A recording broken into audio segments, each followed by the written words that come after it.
Hola, mi equipo de trabajo está conformado por María Clara Uribe, Sara Gil y quien les habla, Susana Pérez. Les voy a exponer sobre el capítulo que nos correspondía, el último, el capítulo 11, Periodismo Digital y Nuevas Tecnologías. Los tres principales medios de comunicación de masas, es decir, masivos, que cuentan con gran audiencia, han sido y continúan siendo la prensa escrita antes del siglo XX y posterior a este la televisión y la radio. Tanto la prensa como la radio y la televisión, siendo la televisión destacada por ser la más llamativa, aún cuentan con el título de ser los únicos medios de comunicación masivos, incluso posterior a la llegada del Internet, lo cual auguró cambiarlo totalmente. Sin embargo, aun siendo el Internet una plataforma tan amplia en formas comunicativas, no ha logrado consolidarse como un medio per se, sino que al contrario, de alguna forma ha unido los tres medios masivos ya anteriormente mencionados. Entonces, ¿qué pasó antes de la llegada del Internet?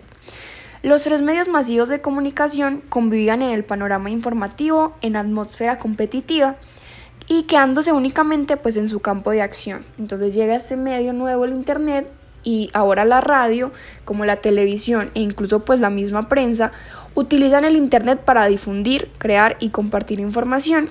Incluso se podría decir que crean una competencia colaborativa entre sí. Sin embargo, podríamos decir que las alianzas entre los tres principales medios comunicativos no es un simple movimiento de tregua que pasa porque sí, sino que luce más como una fortaleza para protegerse de los nuevos actores que han sido creación del Internet y que entran a actuar en el panorama informativo sin tener previos reconocimientos periodísticos, estudios o comunicacionales. ¿Qué ejemplos podemos mencionar aquí? Tipo los reporteros ciudadanos, blogueros, youtubers, entre otros, que con la capacidad de comunicación y difusión en Internet realizan la tarea de emitir información noticiosa, obviamente más rápido y con más conveniencia costo efectiva para producir que los propios medios ya posicionados como masivos. No obstante, aunque el Internet representa un panorama con mayor inclusión y libertad para la difusión de información, este a su vez, al ser un medio, digámoslo, como tan joven, no ha desarrollado las capacidades idóneas para hacer de la información un negocio completamente rentable. Entonces, al sostener las empresas informativas solo de publicidad, estos ingresos resultan ser insuficientes para cubrir los gastos de información, investigación y publicación, incluso hasta para mantener el propio nombre y el dominio de la red. Mientras que al contrario, otras redes sociales e incluso plataformas como YouTube no generan ningún tipo de costo y son de muy fácil acceso, incluso para ciudadanos del común, sin ningún tipo de objetivo periodístico aparente. Entonces podríamos decir en definitiva que se figura el Internet como una muy buena oportunidad para la tarea informativa, pero el panorama periodístico tradicional como el actual no augura un muy buen desenlace. ¿Y por qué? ¿Qué está pasando? Cada vez menos audiencias escuchan la radio, ven televisión análoga o compran un periódico. Sin embargo, tampoco están dispuestas a pagar por contenidos digitales o podríamos decir que en su mayoría no lo están. Entonces, en consecuencia, es como si se tradujera el problema económico en cuanto a los ingresos en el periodismo tradicional, también a la digital. En general, debido a que hay tantas páginas informativas gratuitas, la audiencia entonces no se sentirá inclinada a pagar en otra plataforma que también ofrezca información, así sepa en realidad que el contenido es mucho mejor. Es así entonces como el auge de Internet promueve un sentimiento de no costo y libre navegación, y por ende, cuando los medios llegan a implantar cifras para leer, navegar y comentar, existe eso de que cuando en otras secciones están libres, se obtiene entonces no solo una negativa, sino que incluso una ofensa hacia la audiencia internauta. Esto no es culpa total de los medios, la información es un indudable negocio y estos han hecho lo máximo para poder adaptarse a la nueva plataforma, exigiendo así nuevos talentos en redacción, diseño, creatividad e ilustración que antes eran desconocidos y tuvieron que ser aprendidos en el camino. Este reto incluso pinta a Internet como si fuera una especie de proceso de selección natural, para el cual los medios con mayor adaptabilidad entonces sobrevivirían y los más reacios tendrán a desaparecer. El problema es que cada vez son más los que se ven en la cuerda floja, incluso siendo tradicionales. Para dicho proceso, Internet comenzó atrayendo a los medios ya posicionados, comenzando con la prensa, luego la radio y la televisión, sin aparente intención de implantar una competencia. Sin embargo, a medida que dichos medios se adaptaban al nuevo entorno periodístico existente, surgieron otras formas de comunicación que fueron propias de lo que se denomina como comunicación en la línea online. En la comunicación online, Como en otras formas de comunicación, se pretende conectar dos partes comúnmente conocidas como emisor y receptor para la transmisión de un mensaje que sea a través de un medio o canal. Sin embargo, pues al ser precisamente online, tiene que tener diferenciaciones y se le añade pues como estos rasgos que noten esa diferencia. Un ejemplo es la difusión de información bidireccional entre locutores situados a distancias geográficamente remotas. A partir de herramientas tan variadas que pueden ser chats, videollamadas, foros de debate, etc. También se involucra como nueva característica la combinación de distintos formatos en una misma edición. ¿Qué quiere decir esto? Pueden ser textos, imagen, videos, ilustración, animación, entre otros. Todo esto se da bajo un mismo soporte digital, lo cual ha sido denominado como multimedialidad. Por otro lado, entonces tenemos a los receptores, que estos no son expectantes pasivos del mensaje. ¿Qué quiere decir esto? Ellos mismos seleccionan aquello que quieren ver, escuchar o leer en los formatos que deseen o en el tiempo que deseen invertirle a eso. Mientras que previo a la digitalización, los espectadores tenían que esperar, por ejemplo, hasta los titulares de mediodía para informarse, y entonces si se lo perdían tenían que esperar a los de final del día. Ahora absolutamente todo está disponible a las horas que sean. Estas características sugieren la aparición de un nuevo medio de comunicación, pues producto de la hibridación del tradicionalismo y las nuevas tecnologías. Sin embargo, cuenta con algo que los medios tradicionales les hace mucha falta, y es un lenguaje y estructura propio. Se podría decir entonces que en definitiva el modelo online significa estar en constante línea comunicativa, en constante recepción y emisión de información con permanente disponibilidad. Ese modelo entonces permite concebir la labor periodística como algo dinámico e incluso interactivo al plantear un contacto continuo entre el emisor y el receptor. Como se ha mencionado anteriormente, la comunicación online, con su principal característica de multimedialidad, ha sido un reto no solo para los medios, sino principalmente para los periodistas, quienes al final del día son los responsables de la oferta informativa del mercado. Las características de dinamismo, hipertextualidad, multimedialidad y convergencia le suponen unos retos al periodista que deberá cumplir a cabalidad, pues si pretende adaptarse a este nuevo medio de comunicación. Uno de estos retos es la dotación de conocimientos amplios en tecnología informativa, porque pues la comunicación online no tiene un contenido informativo diferente a los medios tradicionales, pues al final del día los hechos permanecen hechos y no deben acomodar al método informativo. Lo que cambia es la técnica para informar y la táctica para persuadir y entretener en una plataforma tan interactiva como lo es el Internet. Ante esto, pues la información puede ser fácilmente cubierta, obtenida de agencia o sacada de la sala de redacción, pero lo que importa es la manera en la que se difundirá por los canales de información. Es así como la comunicación online exige un dominio audiovisual, pero no solo eso, sino que también, curiosamente, uno profesional y en especial ética.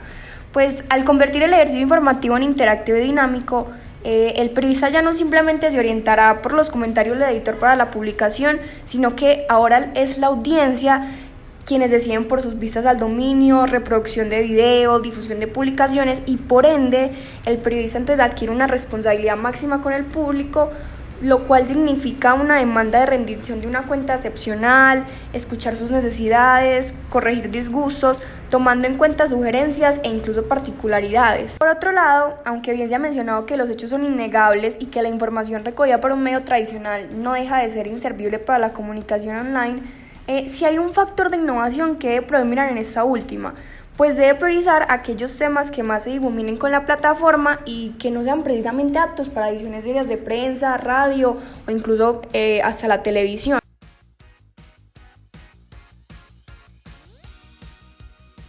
Es por eso que se requieren contenidos con mayor amplitud y, aunque bien sean de actualidad, que tengan mayor desarrollo investigativo. A esto también se le suma la posibilidad de incorporar pues nuevas herramientas que mejoren la experiencia informativa, ya sea con videos, sonidos, imágenes ilustrativas, hasta incluso simulaciones.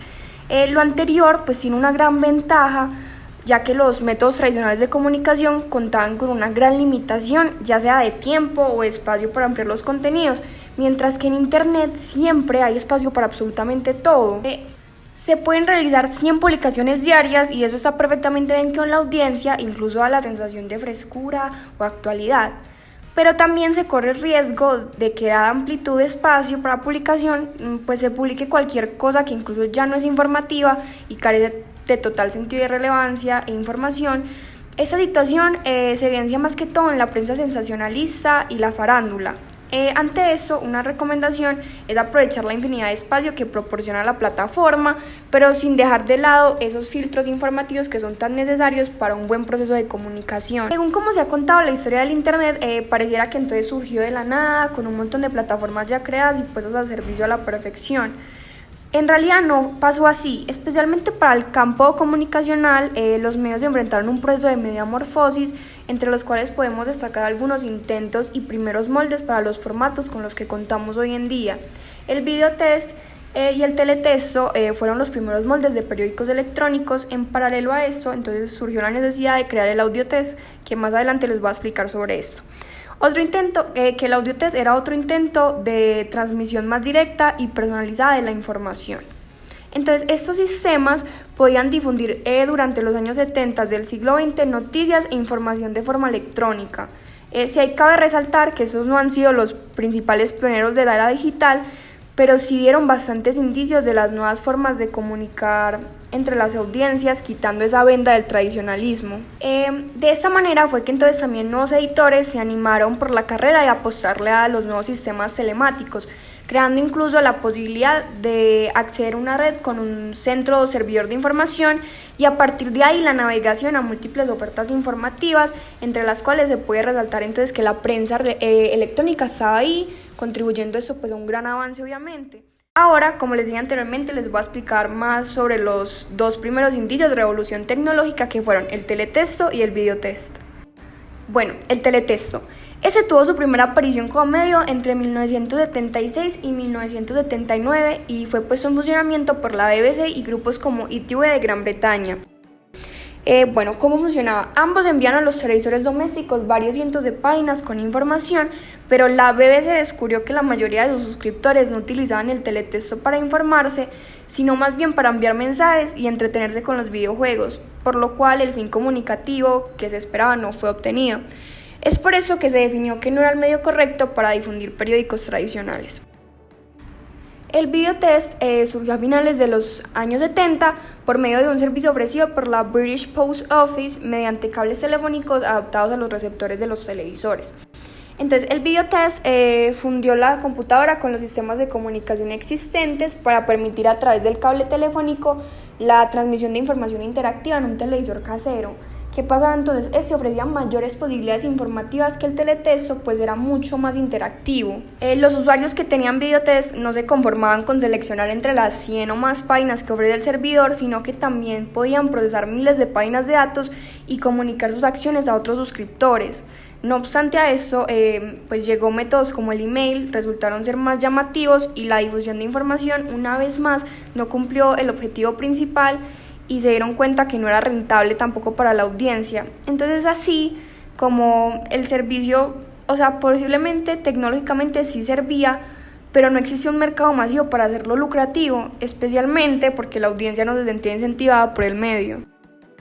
Adicional a todo lo que ya les conté, pues una de las grandes desventajas que presenta el videotest es la falta de normatividad que regule intencionalmente su funcionamiento, y entre sus mayores ventajas está la inmediatez, rapidez y comodidad de la consulta. El costo por usar la línea telefónica es reducido, además su uso es muy sencillo y nada diferente al de un teléfono común y corriente. Ante los tropiezos y dificultades del videotest y el teletexto, obviamente surgieron otras alternativas, pero estas resultaron ser incluso más agonizantes y ninguna dio resultado hasta que por fin llegó el Internet. Inicialmente lideraba a Estados Unidos en la utilización de la red para la publicación de información periodística, pero no obstante Europa también estaba ganando más terreno. Es así como la internalización del Internet ha sido masiva, es tanto que si hablamos de cifras y años, para 1995 más de 50 millones de personas se conectaban a Internet, en principios del siglo XXI 200 millones y ya para el año 2003 alrededor de 540 millones de personas ya lo utilizaban. Bueno, precisamente en dicha red de ordenadores y en la magnitud de audiencia que se podía conectar, fue que los medios de comunicación encontraron espacio para hacer de Internet su nueva sala de publicación, resaltando nuevas oportunidades y a su vez técnicas como la multimedialidad, hipertextualidad, interactividad, instantaneidad, personalización, pues tener un alcance global y la oferta de nuevos servicios. De todos los medios presentes y conocidos como masivos que se unieron a la comunicación online, la prensa fue el aprendiz más rápido. Luego le seguía la radio estos pasos, aunque aún no se ha creado una cultura tan firme de radio digital, y la televisión tiene todavía un largo camino por recorrer. ¿Qué demuestra esto? Que aunque el objetivo primordial e inicial de los medios sí era figurar en la plataforma digital, estos mismos se han dado cuenta que no es suficiente, pues se requiere de la estructuración precisa y funcional de un modo de comunicar que garantice la permanencia del medio. Dicha necesidad, digámoslo, de supervivencia es la que ha subsistido las alianzas y colaboraciones, posicionando así un nuevo orden mediático. El orden mediático, dentro de sus comportamientos, analiza la evolución de los medios en el Internet, especialmente a partir de la manera en que estos volcan sus contenidos informativos, tanto en relación a la redacción como a la visualización de los mismos. Para ello se identifican 4 modelos informativos que son el de reproducción facsimilar, el adaptado, el digital y el de multimedia. Veamos cada uno de ellos. Primero, el modelo de reproducción facsimilar. Consistía básicamente en volcar contenidos informativos al medio digital por medio del escáner de información originalmente plasmado en formato papel en físico. Dicho modelo fue el primero adaptado por los grandes medios de prensa que comenzaron su carrera de aparición en el Internet. No se necesitaba producir doble de contenido, uno para soportar en papel y otro digital, sino que la misma información impresa aparecía simplemente en las pantallas. ¿Cuál fue el problema? La visualización de estos contenidos era plana y monótona, pues al ser en su mayoría formato PDF, solo se permitía la lectura y no había nada de interactividad. Información plana, seca y distante. Entonces, en definitiva, la lectura en el monitor se hacía mucho más compleja y fatigadora, además de que no había ninguna innovación en la información ni en el formato. Solo era la copia de lo que ya se hacía en el soporte de papel. Segundo, el modelo adaptado tampoco supone mayores cambios con respecto a las publicaciones convencionales, pues no se le apostó directamente al diseño de página, su contenido visual y multimedial. En efecto, el modelo adaptado, aunque ya no se escaneaba, solo reescribía la información añadiendo alguno que otro link o hipervínculo que permitiera el grado mínimo de interactividad del lector, pero más allá no había mayor cambio en el contenido informativo. Tercero, el modelo digital. A diferencia de los anteriores que ya se los expliqué, este no simplemente busca repetir información, pero en una plataforma diferente, sino que aprovecha todas las herramientas que ofrece la red y las vincula como nuevas técnicas para hacer periodismo informativo. Es por eso que el diseño de la página y la plataforma visual en la que se plasmará la información es totalmente novedosa, llamativa y evidentemente elaborada. Los contenidos no simplemente se depositan en el diseño de página, sino que se intercambia el lenguaje por uno más interactivo y fresco, con posibilidad de que la audiencia edite, comparta y comente. También hace uso de herramientas expositivas como el video, la imagen y la ilustración, lo cual hace que se comporte y como tal sea más entretenida para el público. Es por eso que en definitiva los medios en esta categoría son propiamente digitales y toman la postura de ser como tal, sin estar atados a las formas tradicionales de publicación y recolección de información. Ahora bien, estos modelos no son estándar y en efecto con la revolución tecnológica cada vez crecen más las posibilidades de innovar con la red, utilizar nuevas herramientas, implementar nuevas formas de comunicación. Sin embargo, siempre se mantiene el mismo objetivo que consiste en aspirar que los medios que pretenden permanecer en el nuevo ecosistema sean modelos exactos de comunicación multimedial, aumentando así la oferta informativa no solo escrita sino también visual, auditiva e incluso simulativa, lo cual no solo le aportará diversidad a la red masiva, sino que incrementará la accesibilidad a mayores audiencias, esto con el fin de garantizar la permanencia del medio en Internet, especialmente pues teniendo una seguridad económica. Sin embargo, como es natural, un medio de comunicación netamente escrito no tendrá la misma capacidad de dominar el mercado con un contenido auditivo como sencillamente lo puede hacer una empresa dedicada a la radio y a la televisión. Es por ello que la multimedialidad se convirtió en el objetivo del nuevo ecosistema de Internet. Se ha logrado mediante la colaboración entre medios y formatos. Se permitió, especialmente en el año 2003, una apertura para la adquisición de propiedad conjunta de empresas de prensa audiovisuales o radiofónicas, fusionando no solo los contenidos, sino también los medios y así avanzar por el camino de la multimedia. En definitiva, podríamos concluir que las nuevas tecnologías y en concreto las apariciones de Internet obligan tanto a la prensa como a la radio, a la televisión a prepararse para el futuro inmediato. ¿Qué pasa? Las audiencias siguen demandando todo tipo de informaciones y servicios desde cualquier lugar y de forma cada vez más personalizada, a los que tendrá que responder no solo el periodista, sino también el medio como tal. Los últimos avances favorecen, por tanto, el enriquecimiento del proceso de comunicación, aunque con su nuevo concepto pueda